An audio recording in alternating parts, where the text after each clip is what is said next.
Hello, welcome and very good evening to all here in FinTube.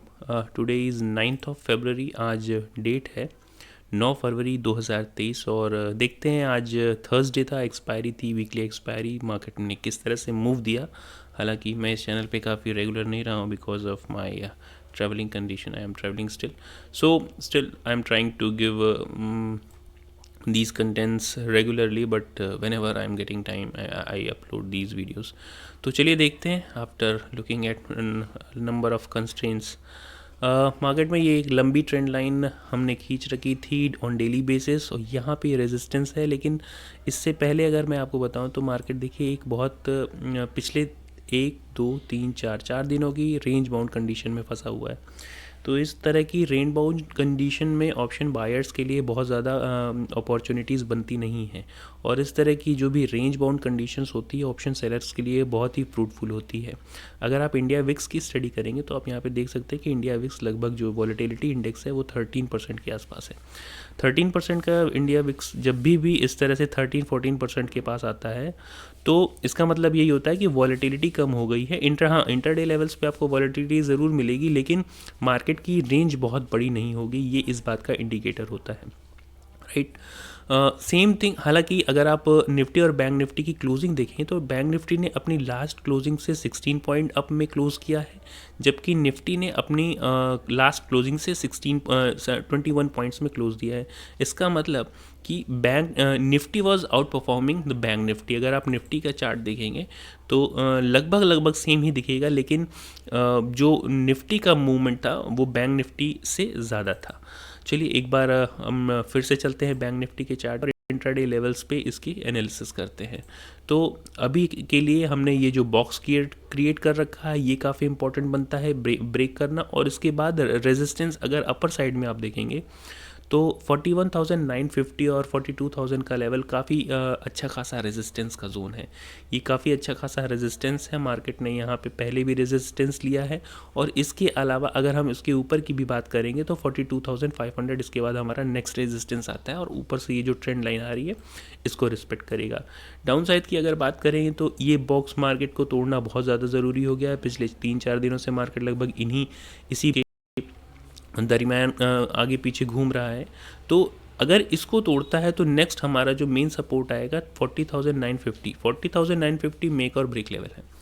यहाँ अगर market sustain करके break करना शुरू करता है any kind of bearish hammer candle और bearish engulfing candle 15 minute closing basis पे, तो मार्केट तेज़ी से एटलीस्ट 40,500 फर्स्ट टारगेट हमारा होगा 40,500 which comes around this level.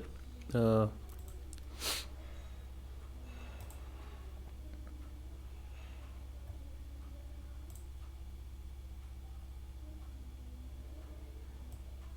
40,500 लगभग इन लेवल्स के आसपास। और इसके बाद हमारा जो सपोर्ट आएगा वो 40,000 का राउंड फिगर लेवल आएगा। राउंड फिगर लेवल को अगर भी ब्रेक भी करता है तो हमारे पास 39,800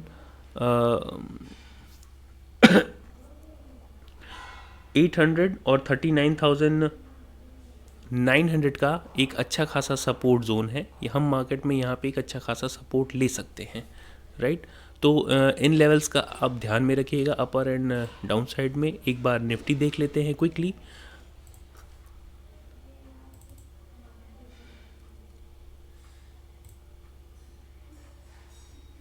निफ्टी बैंक निफ्टी से अच्छा परफॉर्म कर रहा था आज एटलीस्ट, और निफ्टी बेसिस पे अगर आप देखेंगे आवरली कैंडल्स पे तो निफ्टी के लिए भी एक रेंज बाउंडिंग कंडीशन है। अपर लाइंस पे ये एक लंबी ट्रेंड लाइन आपको दिख रही होगी जो एक रेजिस्टेंस की तरह हमेशा फेस करेगी, यानी कि 17,980 के आसपास इसका हमेशा एक रेजिस्टेंस आप देखते हुए चले आ रहे हैं। और इसका मेक और ब्रेक लेवल डाउन साइड में है 17,780 के आसपास। 17,780 ये ब्रेक करता है with any kind of bearish hammer, bearish engulfing, हम बहुत अच्छी तेज़ी के साथ 17,480 और 17,500 तक पहुंच सकते हैं। इन लेवल्स को हम ब्रेक करते हैं, हमारा नेक्स्ट सपोर्ट लेवल आएगा 17,350 के आसपास या 360 के आसपास। अपर लेवल्स पे हमारा मेजर रेजिस्टेंस जोन आता है 18,000 मैंने पहले भी बहुत दिनों से मैं कहता चला रहा हूँ कि I will be long only if market closes on daily basis above 18,000। जब तक मार्केट 18,000 के ऊपर क्लोज नहीं करता है we are not going to go long. 18,000 के ऊपर अगर ये सस्टेन करने लगता है कल या फिर मंडे को, तो हम 18,200 के आसपास तक बहुत आसानी से पहुंच सकते हैं। लेकिन देखना होगा कि मार्केट की सस्टेनेबिलिटी किस तरह से बनती है, लेकिन क्योंकि मार्केट में वॉलेटिलिटी इंटरडे लेवल्स पे काफ़ी बनती है, क्योंकि जो खबरें आ रही हैं, जो जैसा कि अडानी स्टॉक्स में आपने देखा होगा कि उसने लो लगाया, अडानी एंटरप्राइजेस का जो उसका मेजर चंक है विच ट्रेड्स इन FNO, अडानी एंटरप्राइज और अडानी पोर्ट्स, तो अडानी की न्यूज़ इस काफ़ी ज़्यादा रिलेवेंट है इस समय। हालांकि RBI और अदर इंस्टीट्यूट जो है रेगुलेटिंग बॉडीज़, वो हमेशा इस बात का एश्योरेंस दे रही है कि banks have very limited exposure into the Adani group and they have not that much risk in this group. लेकिन देखना ही होगा कि इसको मार्केट किस तरह से फैक्टर इन करता है इस तरह की खबर को। तो आपने देखा होगा कि जो उसने लो लगाया था रिसेंटली 1 तारीख या आई थिंक 2 तारीख को, वो 1017 या 1070 के आसपास था, और वहाँ से फिर 2100-2200 के आसपास गया, और आज फिर 11-12% का डाउन साइड लगाया on the news that Adani group some of Adani group cement companies in Shimla और Himachal Pradesh are being investigated. तो उसका इन्वेस्टिगेशन चल रहा है, और इस न्यूज़ पे एक बार फिर से क्रैकडाउन आया था। तो इस तरह का न्यूज़ और इस तरह के क्रैकडाउन्स अभी हमारे पास बने रहेंगे, और इस ग्रुप से एटलीस्ट किसी भी तरह की ट्रेड लेना इस समय खतरे से खाली नहीं है, और उससे बच के रहना ही सबसे ज़्यादा अच्छा उपाय है to protect your capital. So these are the levels, you should mark these levels, these are the make और ब्रेक लेवल। 17,780 को अगर हम ब्रेक करते हैं तो बहुत तेज़ी से डाउन साइड में जाएंगे। My bias is on still on flat to bearish. हालांकि मैं गलत भी हो सकता हूँ, मार्केट में shoot up upper side, but I am not in favour of going long at this point of moment. So that's it for today. Thank you very much.